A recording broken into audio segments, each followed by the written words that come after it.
3 reason kung bakit hanggang ngayon hindi ka pa rin kumikita dito sa TikTok. Una, pa-scroll-scroll ka lang.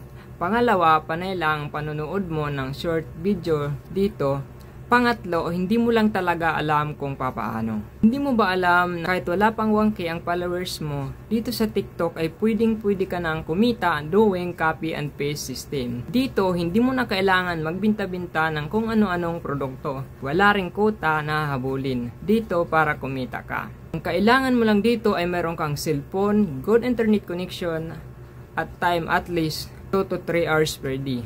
Pwede ka nang kumita ng 20 up to 50,000 or more. Depende pa yan sa oras na ibibigay mo. Pwede ito sa empleyado, OFW, or mami na nasa bahay lang, lalo-lalo na kung palagi kang babad dito sa online at hindi ka namang kumikita. Pwede mo subukan ito. Kung interesado kang malaman, mag-comment ka lang ng house sa baba ng video na to at pa-share na rin para marami po tayong matulungan. See you and God bless.